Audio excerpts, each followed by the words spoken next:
है मुझे एक नई उपाधि देने का काम किया है। मैं पेशे से इंजीनियर हूं, लेकिन मेरे भाई बाबर भाई से लेके वसीम भाई से लेके सब लोगों ने एक नई उपाधि, डॉक्टर की उपाधि मुझे दी। वाकई ही मैं डॉक्टर का काम कर रहा हूं आजकल, क्योंकि एक समाज में वायरस फैला हुआ है जो हम हिंदू मुसलमान भाइयों को बांटना चाहता है। और ये उपाधि जो है मैं आजीवन याद रखूंगा, क्योंकि जिस मुहिम में मैं निकला हूं, मैं जब अपने समाज, अपने जाति, अपने लोगों के बीच में जाता हूं, सब कहते हैं, एक ही सवाल करते हैं कि आप इस पार्टी में क्या कर रहे हैं। आपके पिताजी 20 साल मंत्री रहे आरजेडी सरकार में, आपके पिताजी शिवहर से सांसद रहे, आपके भाई आज भी विधायक हैं, लेकिन आप इतने बड़े सियासी परिवार से आते हैं, फिर भी AIMIM जैसी पार्टी, मुसलमान की पार्टी में आप क्या कर रहे हैं। ठीक है, लोकसभा का चुनाव आपको शिवहर से लड़ना था, आपने लड़ा, अब छोड़िए इस पार्टी को, अब फिर दूसरे पार्टी में चले जाइए। ये सवाल जो है हर जगह मुझे सुनने के लिए मिलता है। तो एक हिंदू होने के नाते मैं खुद कितना कुछ सुनता हूं, झेलता हूं, समझता हूं, इसका अंदाजा आप नहीं लगा सकते। लेकिन एक राजपूत का बेटा हूं, एक क्षत्रिय धर्म को निभाने निकला हूं। हमारा देश जो है आज गृह युद्ध की तरफ बढ़ रहा है। जिस तरीके से हिंदू मुसलमान को लड़ाने का काम एक पार्टी जो आज तख्त पे बैठी है, केवल एक ही मकसद है, कैसे हम लोग मस्जिद के नीचे से मंदिर को निकालें, सर्वे करें। अरे इतना बड़ा भारत है, नया मंदिर बना लीजिए, पुराने मुर्दों को क्यों उखाड़ना। जब चुनाव आएगा केवल हिंदू मुस्लिम की बात की जाएगी, क्योंकि पढ़े लिखे लोग भी, समझदार लोग भी सब कुछ भूल जाते हैं। हमें सवाल करना चाहिए कि भाई मेडिकल कॉलेज, इंजीनियरिंग कॉलेज कहाँ खुला, सड़कें क्यों नहीं बनी, बेरोजगारी के लिए सरकार ने क्या किया, हाईवे क्यों नहीं बना। मैं सुन रहा था कि यहाँ एक हाईवे है, जो लोग गुजरते हैं तो दिल थाम करके गुजरते हैं कि कब टूट जाए, कौन सी गाड़ी जो है ढह जाए।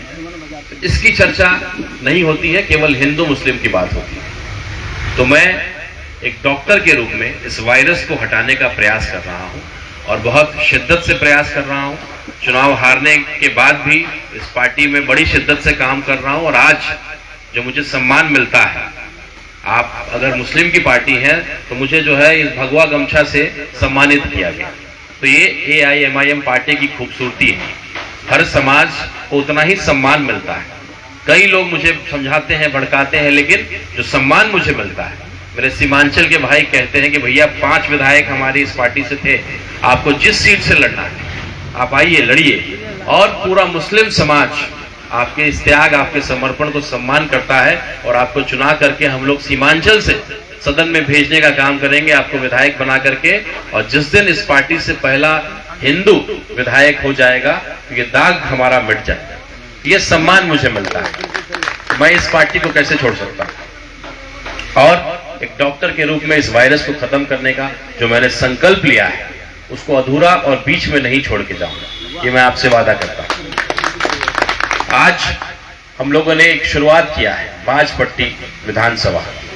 न केवल सीतामढ़ी, पूरा बिहार जानता है कि उत्तर बिहार में अगर मुसलमानों की आबादी की बात करेंगे तो बाजपट्टी सबसे अव्वल नंबर पे आता है।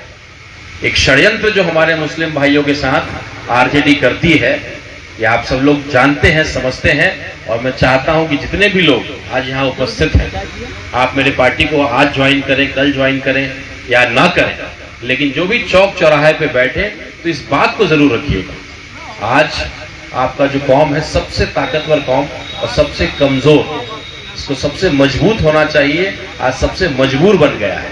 क्यों? क्योंकि हम एकत्रित नहीं है, हम अपनी चिंता नहीं करते हैं।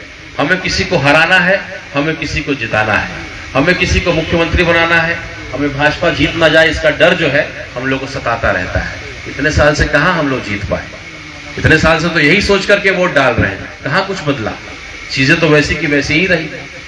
अपनी चिंता हम कब करेंगे, हम अपनी चिंता कब करेंगे। मैं शिवहर से चुनाव जब लड़ा, मैं यही केवल कहता रहा कि अपनी गिनती को गिनाइए, अपनी ताकत को दिखाइए, तब आप देखिए आपको किस तरह से सम्मान मिलेगा। तो बाजपट्टी विधानसभा, जहां आपकी इतनी जनसंख्या है, वहां किसी न किसी यादव समाज के व्यक्ति को टिकट दिया जाता है। न केवल बाजपट्टी, जहां भी मुस्लिम की बहुत अच्छी आबादी है वहां आपको यादव को टिकट दे दिया जाएगा, और बाकी जगह आप टिकट मांगिएगा तो आपको कहा जाएगा अरे हिंदू मुस्लिम हो जाएगा। जहां मुसलमानों की आबादी है वहां आपको टिकट नहीं देंगे, और बाकी जगह आप मांगिएगा तो कहेगा कि अरे यहाँ तो हिंदू मुस्लिम हो जाएगा। तो ये एक षड्यंत्र है, एक साजिश है, ये दिखाने का कि यहाँ यादवों की संख्या बहुत है। मैं खुद पेशे से इंजीनियर हूँ और चीजें और डेटा को खूब समझता हूँ, संख्या को खूब पढ़ लिख करके और जानता हूँ। और हम लोग एक नया अभियान में शुरू किया है। पहला कार्यालय हम लोगों ने ढाका में शुरू किया, दूसरा कार्यालय आज बाजपट्टी में हम लोगों ने शुरू किया। यहाँ के शहीद हम सबके गर्व जिसपे हम करते हैं, रामफल मंडल, शहीद रामफल मंडल जी को जो है नमन करके हम लोगों ने कार्यालय को शुरू किया है। और नजरे आलम साहब जैसे क्रांतिकारी कार्यकर्ता आपके इस इलाके में हैं, जो आपके हर मुद्दे के लिए लड़ने के लिए तैयार है। जहांगीर साहब जैसे हमारे जिला अध्यक्ष हैं, मुखिया भी हैं, सामाजिक क्षेत्र में अच्छा तजुर्बा है, कैसे संगठन को मजबूत करना है, कहाँ समय देना है, कैसे लोगों को जोड़ना है, विचारों से जोड़ना है। और आज हम सत्ता में नहीं है, हम किसी को बहुत बड़ा मदद नहीं कर सकते हैं, किसी का बहुत बड़ा पैरवी नहीं कर सकते हैं। हाँ, आपको थोड़ी बहुत जरूरत हो, पटना में आपका भाई इतना सक्षम है कि IGMS हॉस्पिटल की बात हो, PMCH की बात हो या थाना पुलिस का बात हो, तो पिताजी का और आप लोग का आशीर्वाद रहा कि लंबे समय तक मेरे फादर श्री सीताराम सिंह मंत्री भी रहे, सांसद भी रहे, तो उतना छोटा मोटा काम आपका भाई करा सकता है, लेकिन बड़े काम हम नहीं करा सकते। लेकिन हम आज क्या कर सकते हैं, हम उनके तकलीफ में, हम उनके दुख में खड़े हो सकते हैं, उनकी समस्याओं की बातों को उजागर कर सकते हैं। आज मुन्ना मंसूरी साहब आपके बीच आए हैं, कार्यालय का उन्होंने शुरुआत किया है और आपकी हर लड़ाई लड़ने के लिए तैयार है। जिस रूप से, आर्थिक रूप से भी, जहां किसी गरीब को, किसी को मदद की जरूरत है, परेशानी है, किसी गरीब के साथ जाति हो रहा है, थाना पुलिस वाला गलत कर रहा है, तो एक टीम, एक संगठन कार्यालय के माध्यम से हम लोग एकत्रित होकर के समस्याओं पे काम करेंगे, लोगों की सेवा करेंगे, सेवा करके लोगों का दिल जीतेंगे, ताकि चुनाव आएगा तो हमको लोग पहचाने रहेंगे, जानते रहेंगे। वरना फिर वही बात आएगी, B टीम, C टीम। तो आज तो हम गठबंधन करने के लिए तैयार हैं। एक इंटरव्यू में तेजस्वी यादव जी से पूछा एक बड़े टीवी चैनल के पत्रकार ने जी कि आप AIMIM से गठबंधन क्यों नहीं कर लेते? कहीं ना कहीं AIMIM जब चुनाव लड़ती है तो आपका नुकसान होता है। उन्होंने जवाब दिया कि हमें कोई फर्क नहीं पड़ता है, हम तो हैदराबाद लड़ने नहीं जाते। तो अंदर बड़ा गुस्सा था ये बोलते हुए। दिख रहा। हम लोगों ने कई मंच से जवाब दिया, एक बार फिर मैं उनको जवाब देना चाहूंगा बाजपट्टी के इस मंच से कि अगर आप हैदराबाद लड़ने नहीं जा रहे हैं, बंगाल लड़ने नहीं जा रहे हैं, दिल्ली लड़ने नहीं जा रहे हैं, गुजरात लड़ने नहीं जा रहे हैं, महाराष्ट्र लड़ने नहीं जा रहे हैं, तो ये आपका एक कमजोर पहलू है, ये आपकी नाकामयाबी है।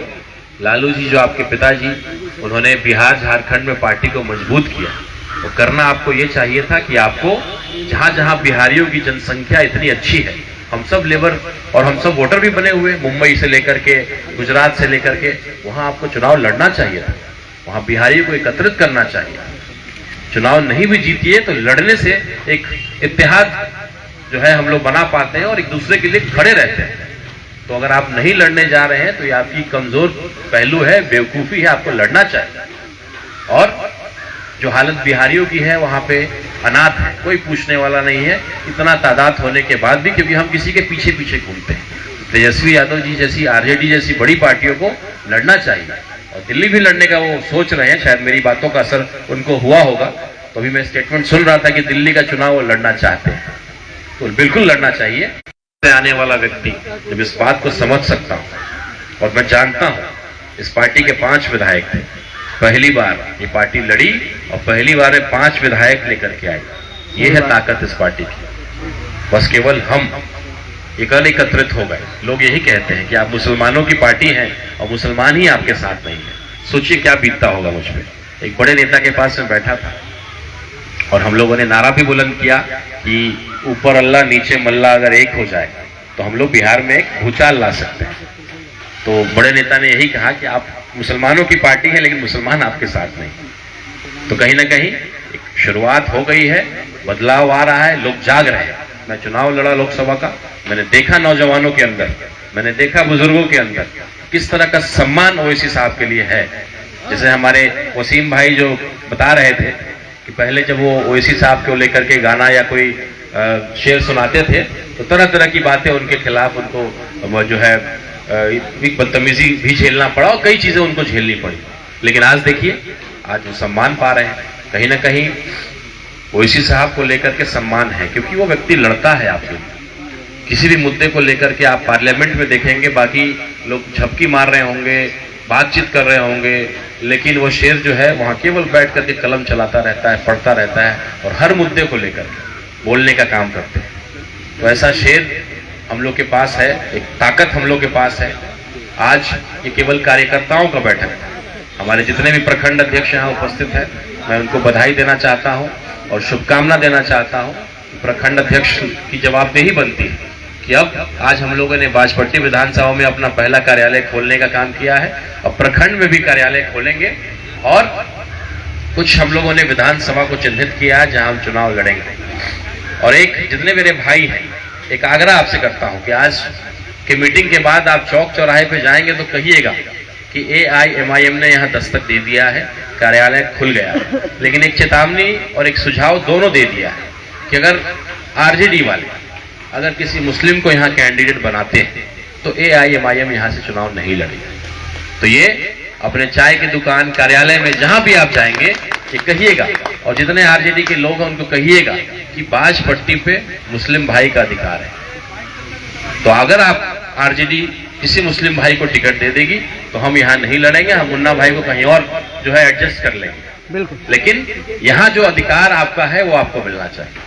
यही लड़ाई लड़ने निकले हैं और आप सबका साथ मिल भी रहा है। और जिस तरीके से चीजें आगे बढ़ रही हैं, मेरे साथ मेरे छोटे भाई रितेश पासवान जी बैठे हैं जो भीम आर्मी से जुड़े हुए हैं, और इनके साथ हमारे कुशवाहा भाई आए हुए हैं और तमाम हिंदू भाई जिन्होंने देखा कि अगर राणा रंजीत सिंह जैसा व्यक्ति, सियासी परिवार का लड़का अगर लगा हुआ है इस पार्टी में तो कुछ ना कुछ तो देखा होगा, कुछ ना कुछ तो है जो सब कोई नहीं देख पा रहा है। जैसे हम धुंध में सुबह निकलते हैं तो बहुत दूर का नहीं देख पाते हैं, 4 कदम आगे बढ़ते हैं तो अगला 4 कदम दिखता है।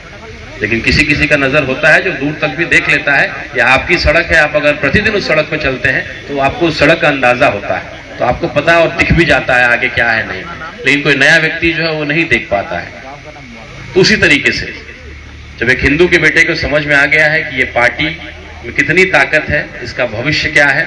5 विधायक थे, इंशाल्लाह 50 विधायक का लक्ष्य हम लोग लेकर के चल रहे हैं। और जो अगली नई सरकार बनेगी बिहार में, बिना AIMIM के समर्थन के, बिना इसके साथ के सरकार नहीं बनेगी, ये मैं आपको आश्वस्त करता हूं। इसकी शुरुआत आज हम लोगों ने की है। आज हम लोग कार्यकर्ता बैठे हैं, कार्यालय हमारा खुल चुका है। 3 चीजें होती हैं, ये मैंने अपने दुश्मनों से ही सीखा है। ज्यादा संगठन को लेकर के भाजपा वाले काम भी अच्छा करते हैं और अपने दुश्मनों से सीखना भी चाहिए। तो 3 क वो लोग कहते हैं। पहला क होता है कार्यकर्ता, दूसरा क होता है कार्यालय, और तीसरा क होता है कार्यक्रम। तो संगठन का जो है कार्यालय आज खुल गया, कार्यकर्ता हम बैठे हैं। अब कार्यक्रम चलाकर कैसे संगठन को मजबूत करें उसकी रणनीति पे हम लोग सब लोग विचार करें, काम करें। कार्यक्रम कैसा चला सकते हैं, हम क्या कर सकते हैं कि लोगों के दिलों में जगह बना सकें। हमारी कोई बुजुर्ग महिला है जो अनपढ़ है, पढ़ी लिखी नहीं है, नौजवानों की फौज हम लोग की टीम के पास है, उनका वृद्धा पेंशन नहीं मिल रहा है, उनको मदद करना, उनका फॉर्म भरवा देना, ब्लॉक वगैरह में, अस्पताल में कोई मदद चाहिए उसको मदद करना, लोगों को कहना कि आप आइए कार्यालय में, आप अपनी शिकायत, अपना काम दर्ज कराइए, हमारा नौजवान लड़का, हमारे लोग जाकर के आपकी मदद करेंगे। आप लोगों में से कोई मुखिया का चुनाव लड़ना चाहता है, कोई जिला परिषद का चुनाव लड़ना चाहता होगा, कोई पंचायत समिति का प्रमुख का चुनाव लड़ना चाहता है, तो आप पार्टी के माध्यम से सेवा कर सकते हैं। अकेले आप करिएगा तो बहुत कुछ नहीं कर पाइएगा, लेकिन एक संगठन जब हम संगठित होकर के एक बड़ी संख्या किसी मुद्दे को, अगर हम लोग को धरना देना है, थाना में जाना है, तो संगठन का साथ रहेगा, तो 100-150 लोग जाकर के आप हाथ भी जोड़िएगा तो अफसर का पसीना छूट जाता है। अगर घेर करके खाली प्रणाम कर दीजिए अफसर को, तो उसको लगेगा कि भाई ये काम अब जरा करना पड़ेगा। तो उस अंदाज में हम लोग संगठित होकर के काम करें। आने वाला जो पंचायत चुनाव है उसमें आरक्षण भी हटने जा रहा है, जो अभी सुरक्षित मुखिया का या समिति का या जिला परिषद का है वो बदलने जा रहा है। तो आप सब लोग जो भी अपना भविष्य देखते हैं, और हमारी पार्टी पंचायत चुनाव में भी अपने सिंबल पे, अपने समर्थन पे लोगों को चुनाव लड़वाने जा रहे हैं। तमाम ऐसे भाइयों को खबर करिए, सूचना दीजिए कि आज हम लोगों ने शंखनाद कर दिया है, पतंग जो है यहाँ उड़ चुका है। अब आप सब लोग जो है पतंग जो है अपने घरों से निकालिए, अपने विचारों से जो है पतंग को ऊपर लेकर के जाइए, संगठन को मजबूत करिए, पार्टी को मजबूत करिए, कुछ न कुछ गतिविधि, कुछ न कुछ लोगों की सेवा करके लोगों के दिल में जगह बनाइए। आज ये पहली बैठक है, हम सभी केवल कार्यकर्ता और प्रमुख लोग आज यहाँ उपस्थित हैं। मुझे पूरा विश्वास है कि अगला बैठक जो है किसी बड़े मैदान में हमें करना पड़ेगा। ये छोटा जगह हम लोग के लिए बहुत छोटा पड़ जाएगा। इसी उम्मीद के साथ मैं आप लोगों से जो है विदा मांगता हूँ। तबीयत भी मेरी बहुत अच्छी नहीं रही, लेकिन क्योंकि ये बहुत ज़रूरी काम था इसलिए मैं आया। और परिहार में मैं शुभकामना देता हूँ। सैफुल्लाह भाई हमारे परिहार के प्रखंड अध्यक्ष आए हैं। अगला कार्यक्रम हम लोग परिहार में करें और सीतामढ़ी में जो है 3 से 4 सीट पे हम चुनाव लड़ेंगे। लेकिन वही है वादा वो कि आप एक बार उनको चैलेंज कर दीजिएगा आरजेडी वाले को। ये सीट किसी मुस्लिम भाई का है, अगर आप देते हैं तो हम आपको नहीं छेड़ेंगे। हम तो गठबंधन के लिए भी तैयार हैं। आप नहीं करना चाहते हैं क्योंकि आपको डर है कि जिस दिन भी मुस्लिम की पार्टी खड़ी हो गई कहीं ना कहीं आप जो है ना और किसी न किसी जो है अकेले लड़ते हैं, अकेले लड़िए। बिल्कुल। और जब भी उसमें सड़ते हैं ना तो वो लोग से जनता बहुत खुश है। इस ब्लॉक में जो है कोई भी किसान पशु पालने वाले का कोई सुविधा नहीं मिलता। और यहाँ पर 100 मीडिया वाला है, लेकिन वहाँ एक भी नहीं जाएगा, उस ऑफिस में एक भी नहीं जाएगा। हम लोग मिलकर के इस मुद्दे को उठाएंगे। कार्यालय खोला ही इसी मकसद से है कि ये समस्याओं का जो है लिस्ट हम लोग के पास आ जाए और उस समस्याओं को जो है चांद भाई से लेकर के हम लोग सब लोग मिलकर के उसको मजबूती से लड़ाई लड़ेंगे। मीडिया के माध्यम से, धरना के माध्यम से, अखबार के माध्यम से, या जिस भी रूप से लड़ाई लड़ना हो। तो समस्याओं का जो है कार्यालय हो गया, उस समस्याओं को हम लिस्ट बना करके, किसानों का मुद्दा होगा, गरीबों का मुद्दा होगा, दलित समाज के भाइयों का कोई मुद्दा होगा, उन मुद्दों को लड़ाई हम लोग लड़ करके और लोगों की सेवा करके लोगों के दिल में जगह बनाएंगे। और हम छोटी पार्टी है तो हम चुनाव में आकर के 1 महीने में चुनाव नहीं जीत सकते हैं, इसलिए 8 महीने से बहुत जल्दी हम अपना हम लगभग 4 सीट से चुनाव लड़ने का योजना हम लोगों ने बनाया है। बाजपट्टी, परिहार, सूरसंड और 19 है, उसको लेकर के संगठन हम लोग उन इलाकों में बना रहे हैं। और विधानसभा का उम्मीदवार भी जो संभावित होगा उसकी भी सूची हम लोग अगले 1 महीने में उसको जारी कर देंगे। संगठन जहां मजबूत हो जाएगा, क्योंकि हम लोग को 8 महीना हर दिन चुनाव की तैयारी, हर दिन बच्चा जो पढ़ता है वो परीक्षा में निश्चित रूप से पास होता है।